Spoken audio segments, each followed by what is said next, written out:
जिस तरीके से हम टाइम लाइन देख रहे हैं, संविधान सभा से संबंधित घटनाक्रम का टाइम लाइन, समय सारणी, उसको हम अंत तक चलकर थोड़ा पूरा कर लेते हैं। हमने 3 जून 1947 के माउंटबेटन की घोषणा की बात की। 15 अगस्त 1947 को संविधान सभा का विधायिका बनने की भी बात की। संविधान सभा उस दिन से सार्वभौमिक संस्था हो जाती है। ये एक बहुत बड़ा डेवलपमेंट है, क्योंकि अब उनको दो काम करने थे। एक और संविधान बनाना था भावी स्वतंत्र राष्ट्र का, और दूसरी ओर जब तक संविधान ना बने तब तक देश का संचालन भी करना था, क्योंकि अंग्रेज तो चले गए। तो ये दोनों बड़े भारी काम संविधान सभा के मत्थे आ गए। और मैंने पहले ही बताया कि संविधान सभा का जब काम चल रहा था, उस समय वैसे भी देश की स्थितियां कितनी विषम थीं। कहने का तात्पर्य यह है कि संविधान सभा पर एक बहुत अहम जिम्मेदारी आ चुकी थी, और वो जिम्मेदारियां बढ़ती ही जा रही थीं, और उसमें ये विधायिका का रोल करना और सार्वभौमिक हो जाना। जब हम सार्वभौमिक होते हैं तो हम स्वयं अपने कार्य के लिए जिम्मेदार हो जाते हैं। अब हम किसी को दोष नहीं दे सकते। तो ये संस्था को अब इस रूप में काम करना था कि देश में होने वाली हर राजनीतिक घटनाक्रम या प्रशासनिक कार्यों के लिए अब वह स्वयं जिम्मेदार रहेगी। 15 अगस्त को स्वतंत्र होता है देश। 29 अगस्त 1947 को ड्राफ्टिंग कमेटी बनाई जाती है। क्या बनाई जाती है? Drafting committee. संविधान सभा के अध्यक्ष कौन थे? अस्थायी अध्यक्ष सच्चिदानंद सिन्हा। 11 दिसंबर 1946 को स्थायी सदस्य बनते हैं स्थायी अध्यक्ष राजेंद्र प्रसाद।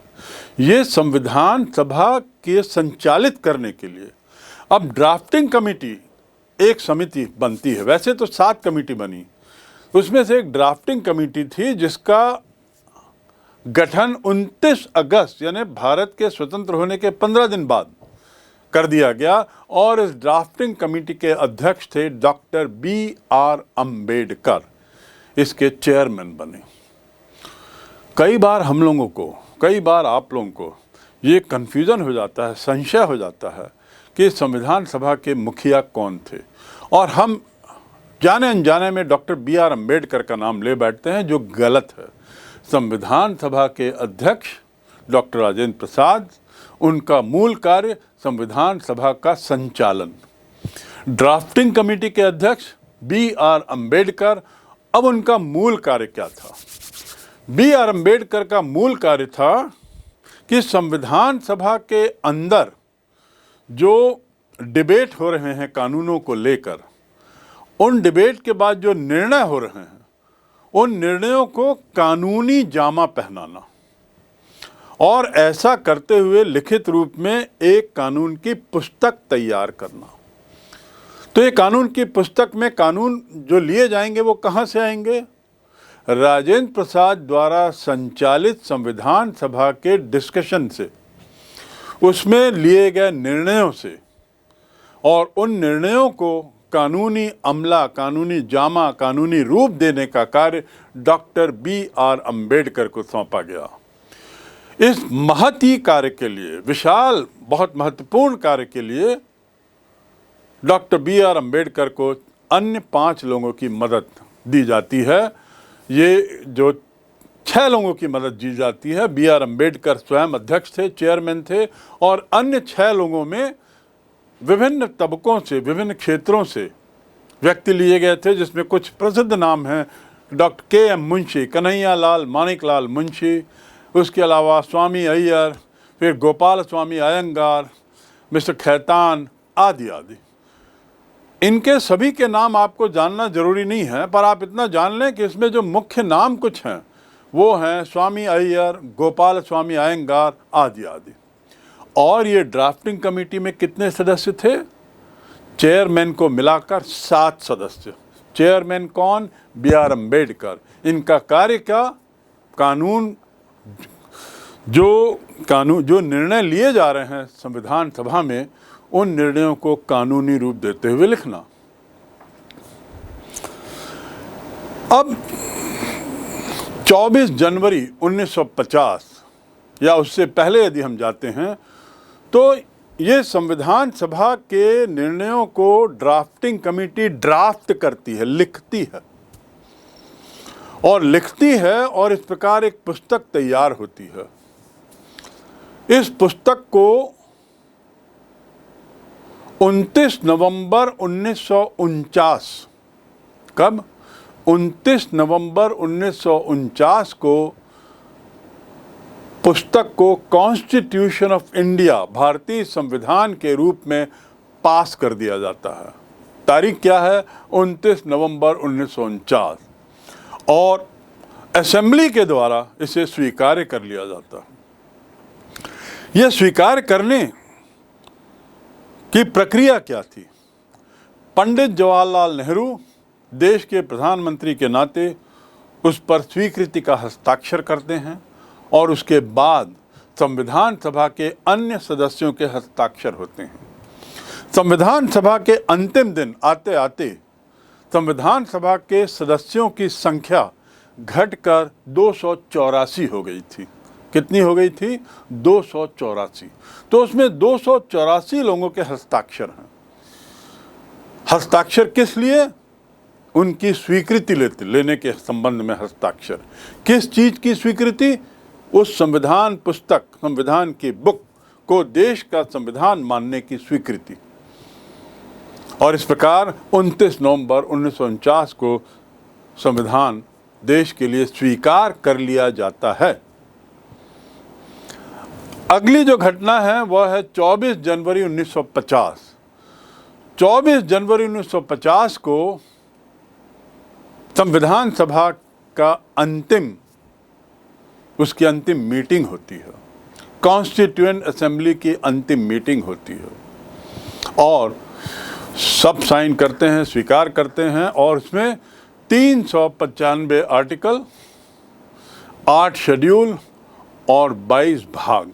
395, 8 और 22, 395 धाराएं, 8 अनुच्छेद और 22 भागों में ये संविधान की पुस्तक तैयार होती है। ये 24 जनवरी को अंतिम घटना। इसी दिन राष्ट्रगान के रूप में जनगण मन और उससे पूर्व 22 जुलाई को देश का झंडा स्वीकार किया जाता है।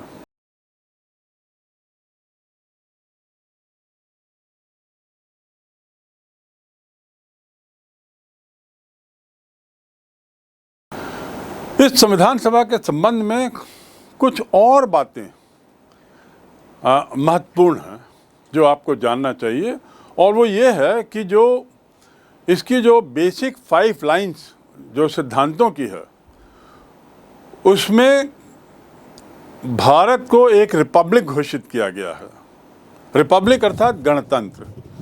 एक पार्लियामेंट्री फॉर्म ऑफ गवर्नमेंट घोषित किया गया है, यानी संसदीय प्रणाली, गणतंत्र, संसदीय प्रणाली और संघीय स्ट्रक्चर। मैं यहाँ पे बता दूं कि पूरे संविधान में कहीं भी संघ शब्द का उपयोग नहीं हुआ है, लेकिन संघीय स्ट्रक्चर का उपयोग हुआ है, जिसको लेकर बार बार संविधान सभा में जिरा हुई, बाद में भी हुई। लेकिन नेहरू जी के अपने विचार थे और उनका कहना था कि संघ हम ना मानते हुए हम संघीय ढांचा माने। तो इस प्रकार इसमें जो 5 मुख्य बातें हैं उसमें एक है गणतांत्रिक, रिपब्लिकन, दूसरा पार्लियामेंट्री फॉर्म ऑफ गवर्नमेंट यानी संसदीय प्रणाली, तीसरा है फेडरल स्ट्रक्चर यानी संघीय ढांचा, चौथा है फंडामेंटल राइट्स, मूलभूत अधिकार, और पांचवा स्वतंत्र न्याय व्यवस्था, इंडिपेंडेंट जुडिशियरी। ये बेसिक 5 प्रिंसिपल्स थे जिस पर संविधान सभा एक मत थी और अंततः ये 5 प्रिंसिपलों के आधार पर हमारे संविधान का निर्माण हुआ।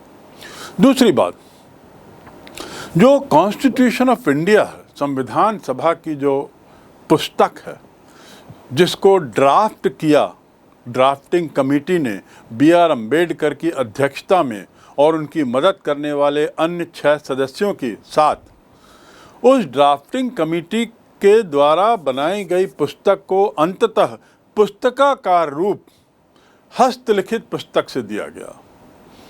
यानी हमारा जो मूल संविधान है, पहली जो पुस्तक बनी, एक अंग्रेजी में और एक हिंदी में, ये दोनों हस्तलिखित है और इसको लिखने का कार्य एक व्यक्ति ने किया। बहुत महत्वपूर्ण जानकारी है, बहुत रोचक जानकारी है। और उसकी जो आप लिपि देखेंगे, यहाँ देख रहे हैं कि ये पुस्तकाकार संविधान की जो लिपि है, ये किसी अन्य लिपि को मात करती है। कहीं भी कोई काट छांट नहीं और इतना सुगठित और सुंदर तरीके से लिखी गई है। इसको लिखने का श्रेय, अच्छा, लिखने में इसको करीब 6 माह का समय लगा, क्योंकि जो इसको लिखने वाले थे उनसे जब पूछा गया तो उन्होंने कहा था लगभग 6 माह लगेगा, और 6 माह के अंदर अपने वादे के अनुसार इस सज्जन ने लिखने के कार्य को पूरा कर दिया था, संविधान को लिखने के कार्य को। ओरिजिनल कॉन्स्टिट्यूशन की मैं बात कर रहा हूँ, तो लेखक कौन थे, लिखा किसने? प्रेम बिहारी नारायण रायजादा। क्या नाम था? प्रेम बिहारी नारायण रायजादा। आप याद रखें, रायजादा उतना ही पर्याप्त है। और इसने जो लिखा है फ्लोइंग इटैलिक्स में लिखा है। फ्लोइंग मतलब थोड़ा स्लैंटिंग रहता है, देखिए जो दिख रहा है, ये जो फॉन्ट है ये कहलाता है इटैलिक्स और फ्लोइंग इटैलिक्स। कैलीग्राफी यानी लिखने की कला, हैंड राइटिंग की कला। तो ब्यूटीफुल कैलीग्राफी में उन्होंने फ्लोइंग इटैलिक्स का फॉन्ट यूज करते हुए इसको लिखा है। और इसमें जो सजावट है वो सजावट है शांति निकेतन के कलाकारों द्वारा। इस पुस्तक में जो सजावट दिख रही है वो शांति निकेतन के कलाकारों द्वारा, जिसमें नंदलाल बोस, जो भारत के एक बहुत प्रसिद्ध नामी पेंटर, चित्रकार माने जाते हैं, उनके शिष्यों ने इसमें सजावट की है। मूल प्रति में हर पेज में सजावट है। अब जब रायजादा जी से पूछा गया कि आपने ये पुस्तक जो लिख रहे हैं या लिखी है, इसका मेहनताना क्या लेंगे, क्योंकि ये बहुत अहम काम था। बिना किसी गलती के, बिना किसी काटा पीटी के 6 महीनों तक लिखना, और वो भी कानूनी पुस्तक लिखना, एक बहुत अहम काम है। आप विद्यार्थी होने के नाते सब कल्पना कर सकते हैं कि इतनी बड़ी पुस्तक को, जो विश्व की सबसे बड़ी संविधान की पुस्तक मानी जाती है, विश्व की सबसे बड़ी संविधान, लिखित संविधान की पुस्तक, उसको लिखना कितना पेचीदा काम रहा होगा, कितना कठिन काम रहा होगा, उसे रायजादा साहब ने बखूबी निभाया। तो जब उनसे पूछा गया कि इसका मेहनताना क्या, तो रायजादा साहब का जवाब था कि मेहनताने के रूप में मैं कोई पैसा नहीं चाहता, मुझे बस इस बात की अनुमति दी जाए कि इस ओरिजिनल जो संविधान की पुस्तक है उसके हर पृष्ठ में मेरा नाम हो, मेरा हस्ताक्षर हो, और अंतिम पेज में मेरा और मेरे दादा का नाम हो। इस बात को सहर्ष स्वीकार कर लिया गया। इसलिए आप यदि संविधान सभा की द्वारा बनाई गई ये मूल प्रति को यदि देखेंगे तो उसमें हर पन्ने में रायजादा जी के दस्तखत हैं और अंतिम पृष्ठ में उनके और उनके दादाजी का नाम है। ये जब पुस्तक लिखी गई तो 2 साल 11 महीने और 18 दिन के संविधान सभा की बैठकों का निचोड़ था। कितना? 2 वर्ष 11 महीने और 18 दिन। और जब अंतिम रूप दिया जा रहा था तो अंतिम रूप देने के पहले इसकी 3 रीडिंग होती हैं। एक कानूनी प्रक्रिया है, 3 बार उसको पढ़ा जाना। तो संविधान सभा के डिबेट्स को लिखा गया, लिखने के बाद उस पर डिबेट होता है, वाद विवाद होता है कानून की हर पंक्तियों पर, क्योंकि हर पंक्ति की अपनी भाषा बहुत महत्वपूर्ण है, क्योंकि एक कानूनी भाषा है। कानून की दृष्टि से उसकी भाषा स्पष्ट होनी चाहिए, बहुत बंधन रहता है। ऐसी स्थिति में इसकी पहली रीडिंग होती है, उसके बाद 5 दिन तक उस पर बहस होती है।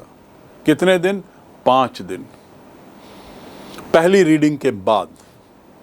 रीड का अर्थ ये नहीं होता है कि एक बार में लगातार पढ़ दिया। रीड का अर्थ यानी पहली बार उस पुस्तक की, उस कानून की पुस्तक की प्रतियां, जो ड्राफ्टिंग है, रफ प्रति है, वो बांटी जाती है और उसके विभिन्न मुद्दों को लेकर, उसमें दी गई बातों को लेकर 5 दिन तक बहस चली। उसमें बहुत से सुधार प्रस्तावित किए गए। उन सुधारों को लेकर फिर से एक बार एक प्रति और बनती है और उसकी प्रतियां बांटी जाती हैं।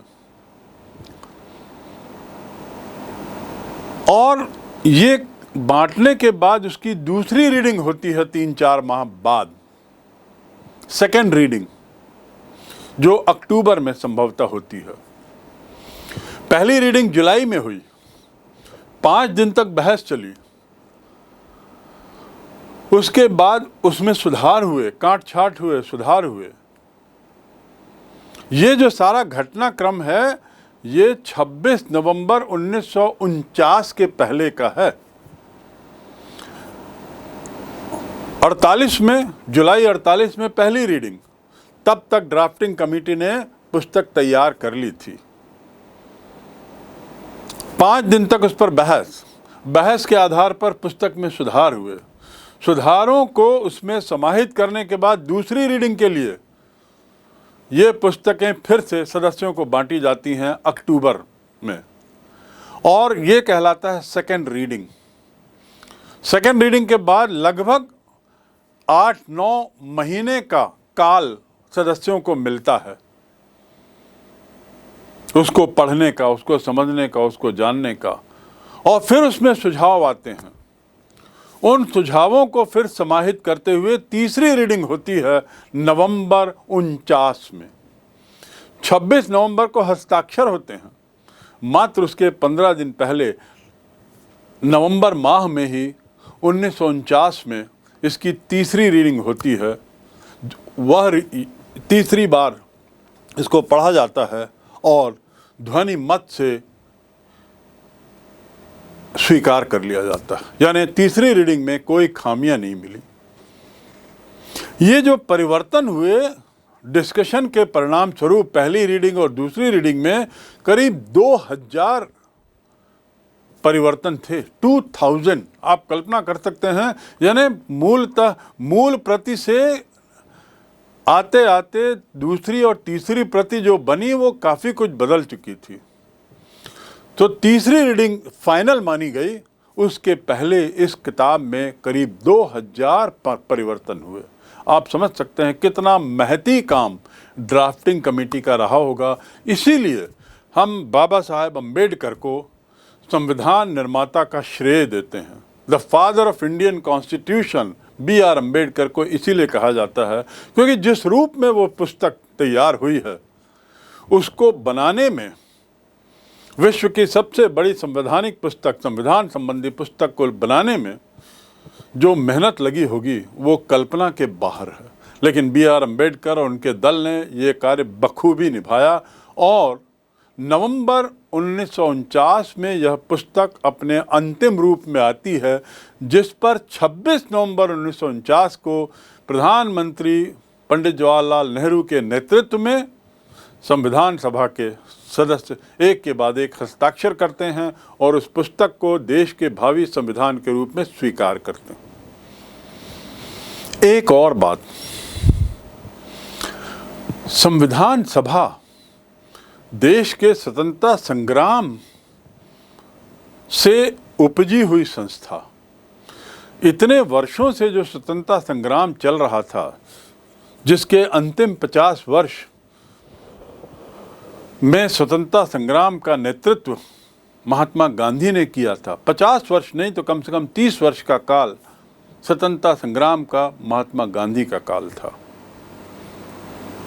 दुर्भाग्य से ना तो स्वतंत्रता दिवस के दिन महात्मा गांधी दिल्ली में थे और न ही वे संविधान सभा के सदस्य थे।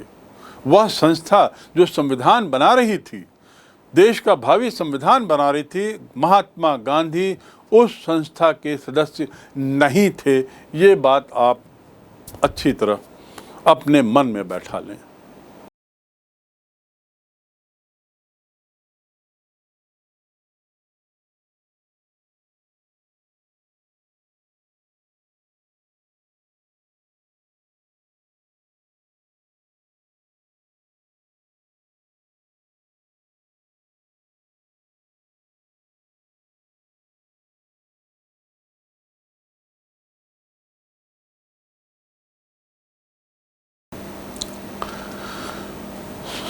संविधान सभा में संविधान बनाने की प्रक्रिया में जो बहस जरा हुई, जो दिशा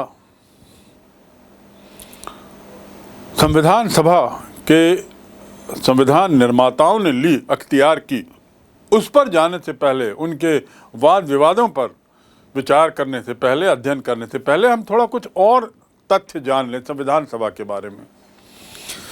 संविधान सभा की बहुत महत्वपूर्ण बात जो आपको जानने की है वो ये है कि 26 नवंबर 49 को प्रस्तावना में भारत के लोगों द्वारा संविधान को अंगीकृत, अधिनियमित और आत्मसमर्पित करने की बात की गई है।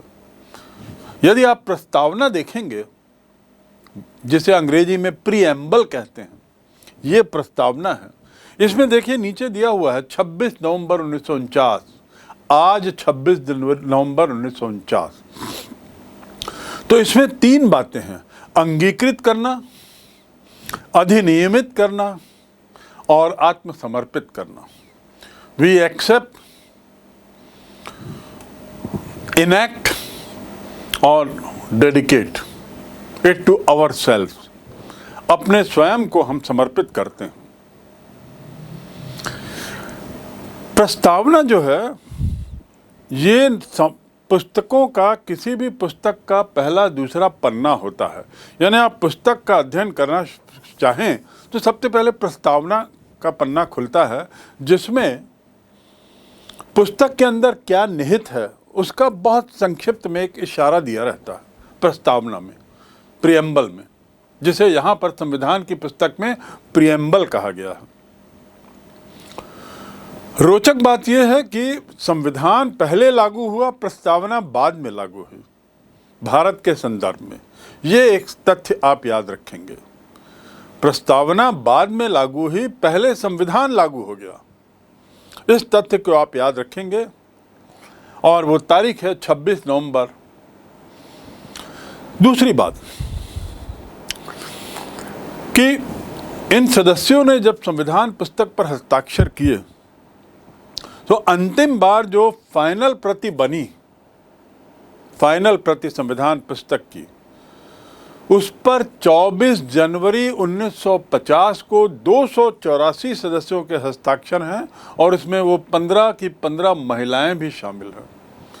इनमें से कई लोग ऐसे थे जो नियमित रूप से, जिसने हर एक बैठक में अपनी उपस्थिति दर्ज कराई और बड़े विश्वास से संविधान सभा की बैठकों में अपने विचार रखे। 284 जिसमें महिलाएं भी थी, उन्होंने अंतिम बार 24 जनवरी 1950 को हस्ताक्षर किए और 2 दिन बाद यह संविधान लागू हो गया। वह पुस्तक संविधान के रूप में देश में लागू कर दी गई।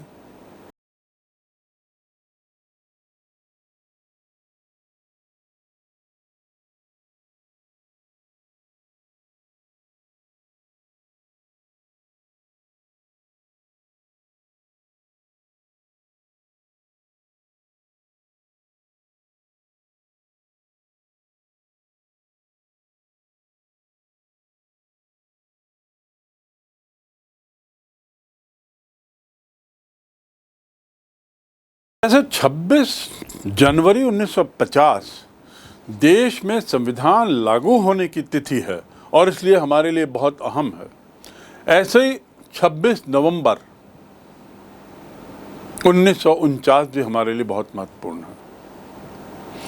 उसी प्रकार 9 दिसंबर 1946 जब संविधान सभा की पहली बैठक होती है सच्चिदानंद सिन्हा के नेतृत्व में, एक और अति महत्वपूर्ण तारीख जो आपको मालूम होनी चाहिए वह है 13 दिसंबर 1946। 9 दिसंबर को पहली बैठक, 11 दिसंबर को डॉक्टर राजेंद्र प्रसाद चुने जाते हैं अध्यक्ष, और 13 दिसंबर को पंडित जवाहरलाल नेहरू सभा में उद्देश्य प्रस्ताव पेश करते हैं।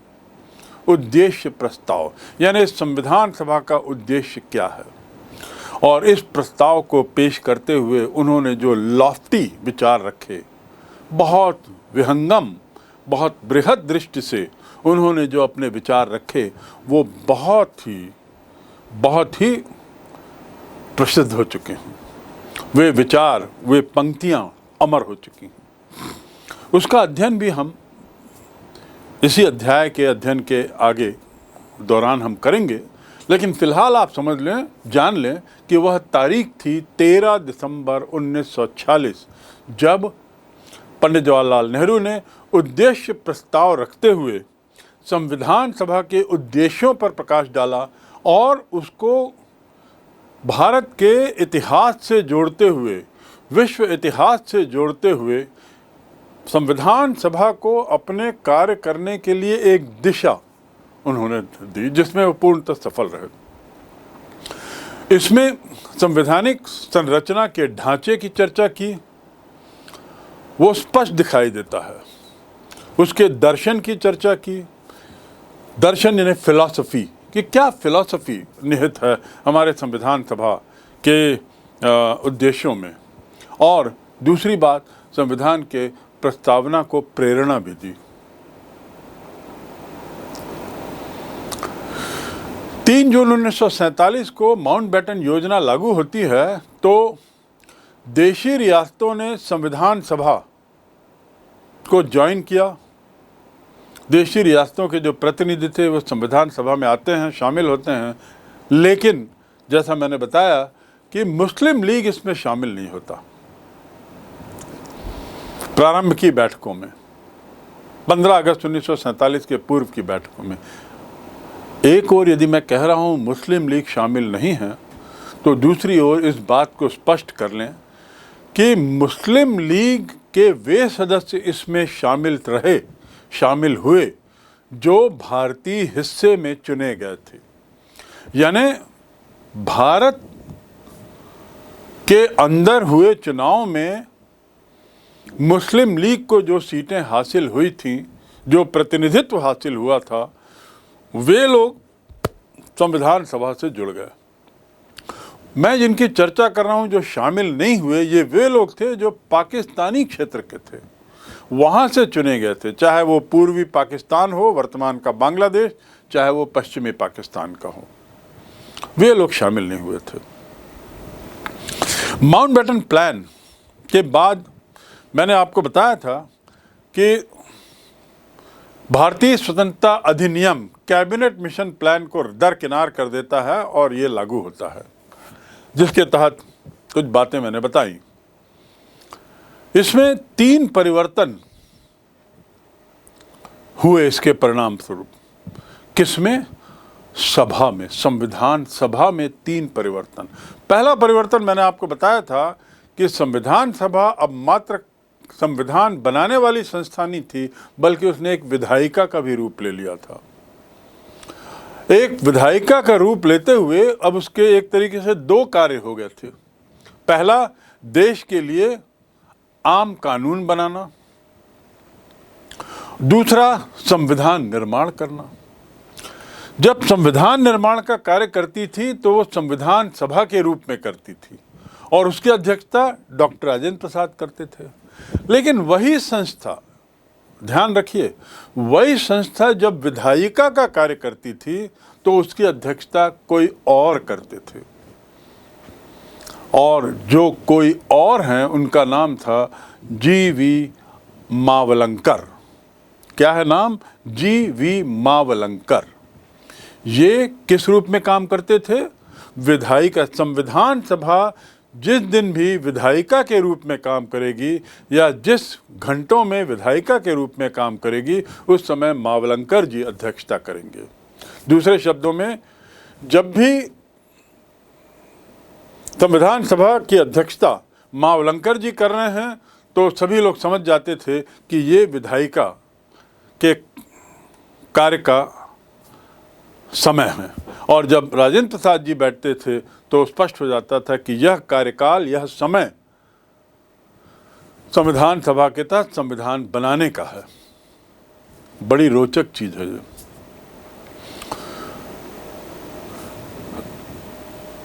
सदस्यता 389 मूल में थी और बाद में घट के 299 हो गई, जिसका मैं जिक्र कर चुका हूं। और संविधान सभा की संख्या 389 से 299 होने के कारण पर जा चुका हूं। अब एक और बात जो आपको जानने की जरूरत है, जो मैं बता चुका हूं कि विधायिका के नाते 15 अगस्त 1947 से ये संस्था जो है संविधान सभा, वह क्या हो गई? पूर्ण रूप से संप्रभु हो गई, सार्वभौमिक हो गई। यानी इसके ऊपर कोई पूर्ण रूप से ताकतवर, अपनी ताकत स्वयं से ले रही थी, किसी और से उसे ताकत लेने की जरूरत नहीं थी।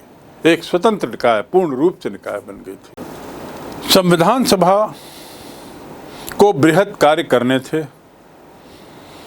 और ऐसा करते हुए उसे मात्र संविधान ही नहीं बनाना था, बल्कि देश का संचालन भी करना था सुचारू रूप से। तो इसलिए काम के बंटवारे को लेकर समितियां बनाई गईं, जिनका कार्यक्षेत्र बड़ा स्पष्ट कर दिया गया। और ये समितियां लगभग 6 थीं। संविधान सभा की समितियों के नाम और अध्यक्षता कुछ इस प्रकार हैं। एक तो संघ शक्ति समिति, संघ यानी फेडरलिज्म को लेकर एक समिति बनी थी, जिसकी अध्यक्षता पंडित जवाहरलाल नेहरू कर रहे थे। पंडित जवाहरलाल नेहरू।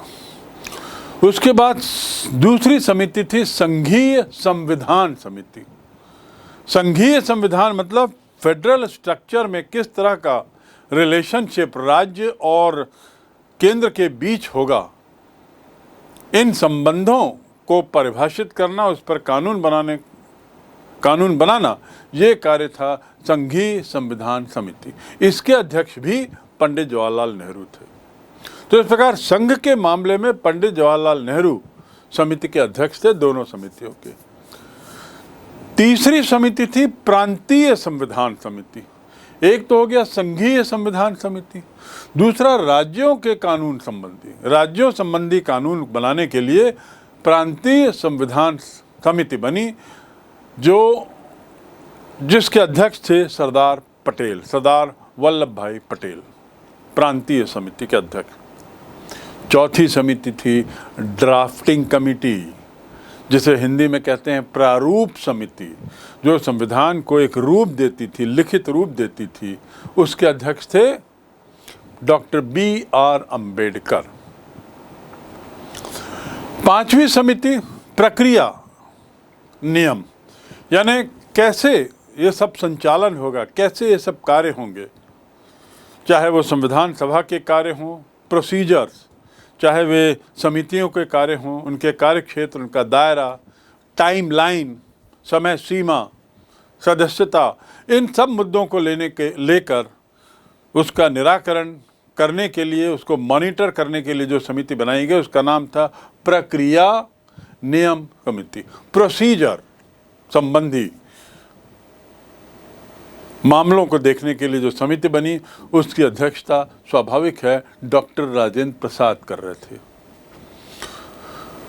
और अंतिम समिति जो थी वो मौलिक अधिकारों से जुड़ी थी, अल्पसंख्यकों से जुड़ी थी, आदि आदि। इसकी अध्यक्षता भी सरदार पटेल कर रहे थे। तो इस प्रकार हम देखते हैं कि मूल रूप से पंडित जवाहरलाल नेहरू, डॉक्टर राजेंद्र प्रसाद, सरदार पटेल, B.R. अम्बेडकर, ये लोग मुख्य थे। और भी 2-3 नाम आएंगे जिसका हम आगे जिक्र करेंगे। इसी में आप देख लीजिए किस तारीख को ये समितियों का गठन हुआ और इसमें संविधान सभा के अन्य क्या क्या कार्य इसको करने थे, ये इसमें दर्शाया गया है।